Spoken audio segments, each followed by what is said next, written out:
Okay, this video is about a possible explanation of uh, people's subjective notion of God and how it relates to language. Um, Part of it, right here, subjective perception of God. This goes to a theory that I heard a while back. It's a non-falsifiable theory, so who knows if it's true or not. Um, but I'll just sum it up right here, right now.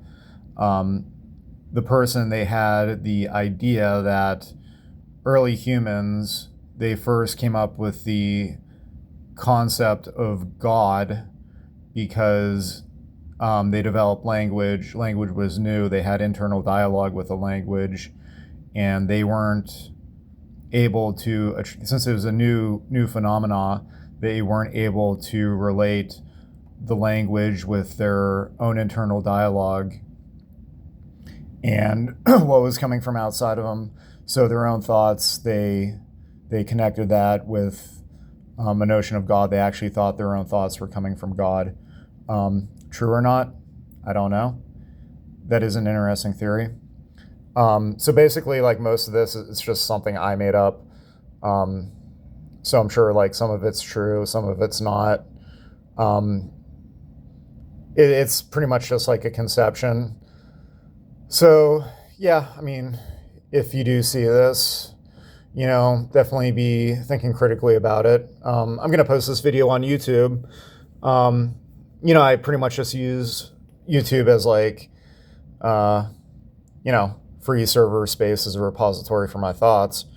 But, if you are somewhere on the internet and you look at this, just remember this is just a thought. I don't know if it's true or not. But at the very least, if you're somewhere else in the world and you see this, I think it's interesting. I hope you think it's interesting too. So let's start with early humans.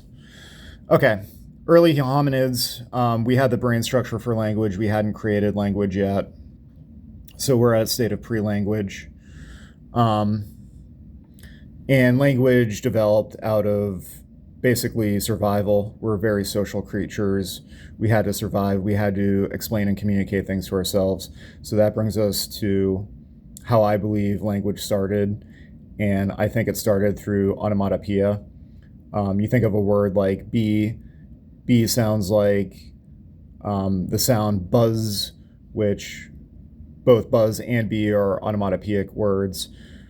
The sound buzz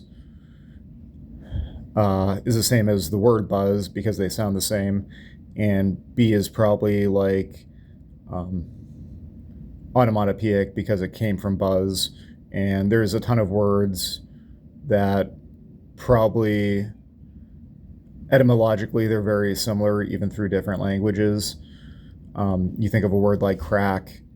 Crack is onomatopoeic because, the sound of something cracking is the same as like the word. So they sound the same.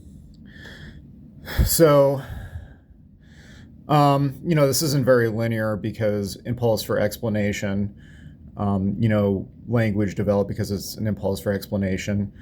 Onomatopoeia, that's part of it.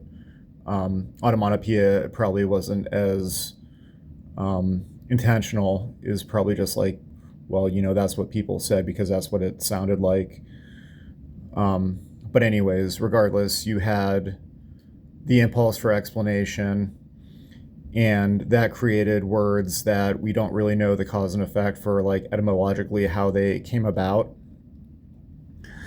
But regardless, they did. And so we have language developing, and that brings us to a nascent semantic framework. So what you have is you have words developing, you have grammatical structures, things get more complicated. You have, without people even knowing that they're doing it, and that you could like class different words as like, verbs, nouns, adverbs, adjectives, articles, different tenses for words, stuff like that. That came about just as like the impulse for explaining things in a way to communicate with one another. So this is where like it gets interesting. So a side effect of this is we started getting internal dialogue. Um, so like pretty much for like most people, like we are verbal thinkers.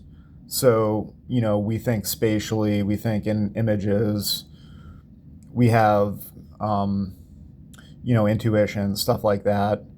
But a huge portion of our thought is internal dialogue with language. So yeah, you have that. And so like early humans, like in this guy's theory, like he thought, well, when people first like came up with the concept of God, what it was, um, and I think I said this at the beginning of the video, like what it was is people started having an internal dialogue and they weren't self-aware enough to realize that it is them that are having the thoughts. So they attributed it to an outside power, and early humans, that's what they attributed God to.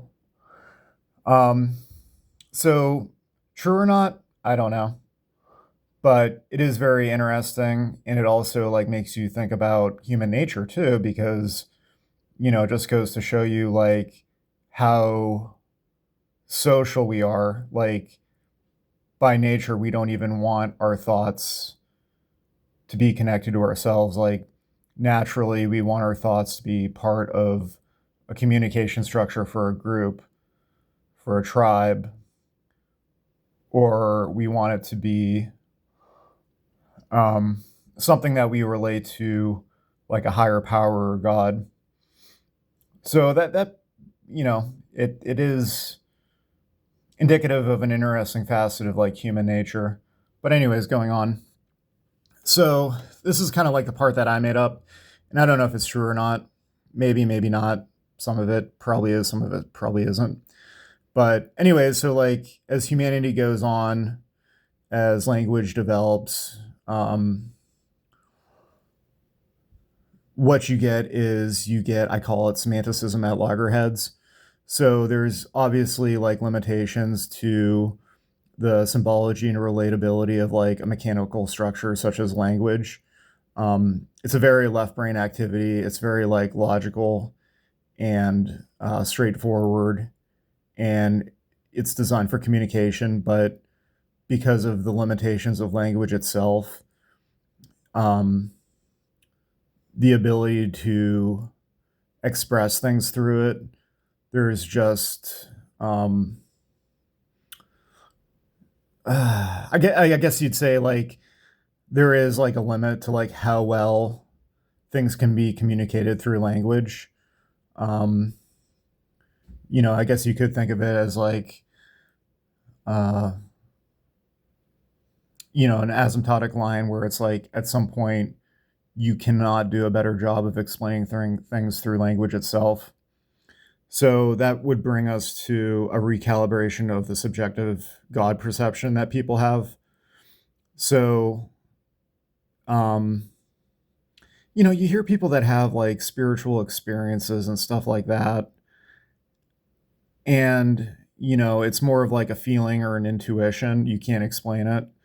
And I think a lot of that has to do because you have to go beyond the logical brain and you have to go beyond what language can do for us. Um, so, because of the inherent limitations of language, you go beyond that. You still retain all the information and utility of what language can do, but you go beyond to a better way of thinking and organizing your subjective role in the universe. Um, Kind of heavy. Is that true or not? I don't know, but it's interesting. So, yeah, so what that would get you to is, like I said, it's like a post language way of thinking. You retain all the benefits of language, but at the same time, you're operating more on intuition, feelings, and language still exists, but because it is in a higher level of like codification inside your own mind, it works more fluidly. And so you do have, I call it a corollary, um, like it's a stepped up way of thinking, but it is a corollary because you have the benefits of language with post language, but like pre language, in a way, you're still functioning in a place where your mind is kind of like a tabula rasa. You're um, not bogged down by the limitations of language because you have ascended past it. So that's like just kind of interesting to think about. And all this, um, the thing I heard a while back about language and how it was the beginning of people's perception of God. Like, I don't know if that's true or not. It's interesting. Like up here, like my idea. I don't know if that's true or not either, but regardless, it's interesting and it's something to think about. All right, take care. Bye.